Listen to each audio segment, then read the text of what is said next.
All right. Spring's in the air, so I figured I'd do something that I need to catch up on. And that was, if you guys remember a while back, I did the forks. So I had my forks machine down 4 inches. And Valzwerk out of Germany and Sport Evolution do that. Um, and so in doing that, I had to get new fork springs, which I did. I got the new fork springs, but I serviced it with 7 weight oil, and the dampening just wasn't there. It was still a bit soft, so like when I would come up in my driveway, it would almost bottom out. So I got some 10-weight fork oil, and so far I've pulled off the wheel, which this thing very easy. Don't need to show you guys that. But then on the back of the lower here, there's a drain plug. So what I've done is I've cracked the top open, and I just pumped this a little bit, and most of the fluid has come out. So I'm just going to repeat that on this side, and then just plug it back up and put in the 10 weight. And their formula for this short of a shock with their springs is to so drain everything and then put in your oil, and then you basically measure with like a dipstick. You can make a dipstick with a tie wrap or whatever and measure 4 inches, and from the top to in here somewhere, whatever 4 inches is down, that should be the air gap. So while you're filling up your fluid, when you get to about 4 inches of fluid, like checking your oil, then you know you have the right amount of air in there for the compression that it needs to make it a stiffer ride. And I'm hoping with the 10-weight oil in there, it'll make it nice and stiff. So the next step, I'm going to drain this one and plug that one up. I think I got most of the oil out. I'm not too worried about getting it all completely out. But we'll see. All right, so here's my gauge. This is a 4-inch depth gauge. It's like a dipstick, but not really. I just took tie wraps, measured 4 inches from there to there, and I've serviced the forks, and I used this little funnel trick because that hole in there is very small. So it's a tiny little hole. This thing fits right in. Took about, I don't know, 30, 40 minutes to do each one, maybe a little bit less. But I just made my own little funnel, little vacuum line on the end of that, stuck it in there, barely breathed, did its thing. And so now what you do after you're done with that is you take your dipstick and you throw it in there like that, just bottom it out. You come out and you check it. And so it looks like it needs a little bit more because there's nothing on there. So I actuated the shock a little bit, so you can't see anything on there. So I think what we do now is we take this guy, throw it in here, and we take a little bit more, which is they're about 500 mil each. This is a 1 liter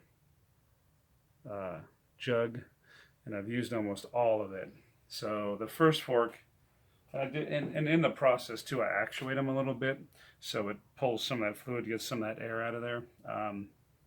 And then once I get the wheel back on, I'll go ahead and give it a couple of bumps. But you can see it's pretty slow going in there. So I sometimes move it around to get the air in there. So it's almost down. It's going.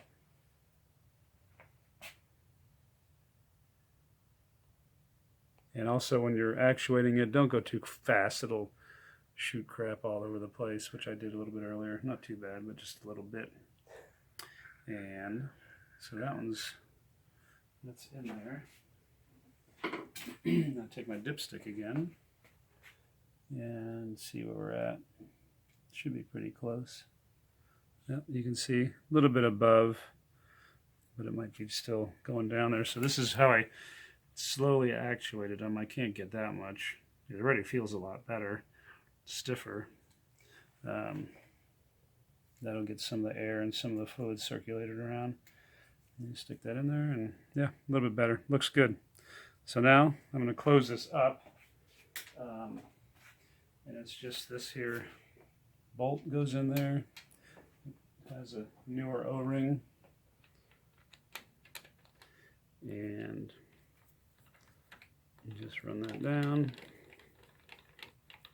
Then this inner will spin. You see how that spins, the whole plug?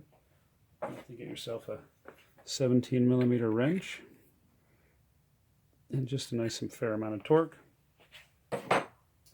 And so now, with that being said, and the forks extended all the way, this is the theory from what I've read, is that now there's this air gap in there, and that's going to be your dampening. So now, I mean, it feels a lot nicer. And usually the bike, when it sat on with weight on, it was probably here. And I could really compress it pretty easily before, but I used a heavier weight oil in there. So I'm hoping it does a lot better. So now, put the tire back on, and then bounce it up and down. And the other cool thing is, so this bike doesn't have or not cool, but something I figured out is, without the center stand on this thing, I can't do something like this. So what I did, if you look down here, I purchased one of these cool jacks, and they're it's just a scissor jack platform thing, but it works really well. And you just use a 3/4 drive ratchet on here, or a socket, and then you can raise and lower it as you like. And it's really, you just use that, but it's really sturdy. You can see I can rock it around here a little bit and not worry too much about it falling over, because I tried to make a little pad with my thin old jack, and I jacked it up and the thing was ready to fall over. So these things are like, I think it was 70 or 60, 68 bucks or something on Amazon.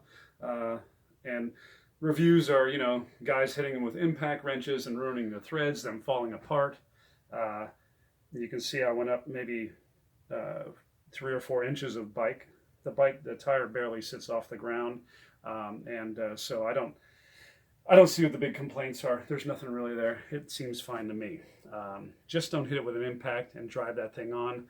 You've got 2 minutes to ratchet by hand. It should be fine. And again, you can see here I can move it around, and it's, you know, the Beamer's got the flat oil pan under there, so it's pretty sturdy. Anyway, those are very, very convenient if you don't have a center stand. Down a little bit.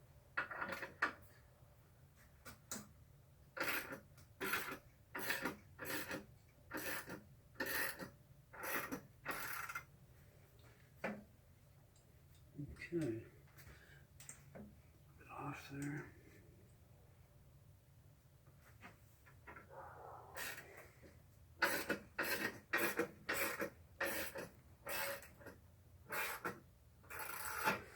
Might be able to push this right in. Oops.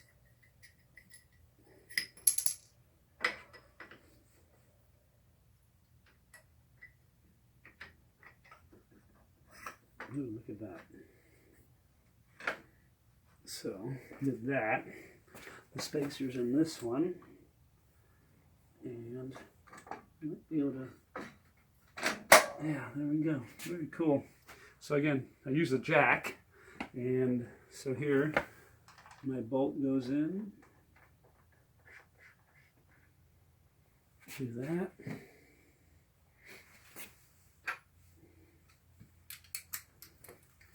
Tighten this. And I want to straighten that out. So tighten this.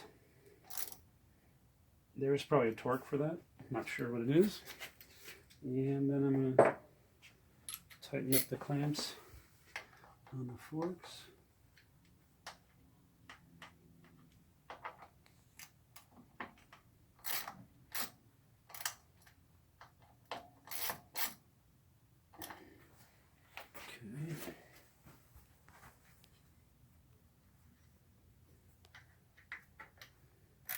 And again, remember kids, torque everything. I'll put a torque wrench on this later. Okay. Okay, now I'm going to let this thing down. Just be careful, my kickstand is out.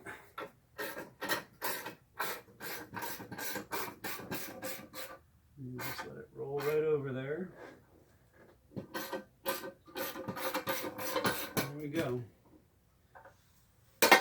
Very nice. And that's the little stand. Works really well.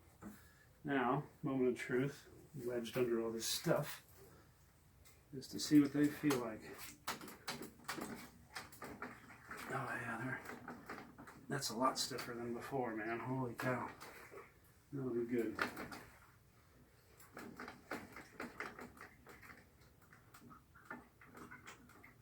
It feels pretty good.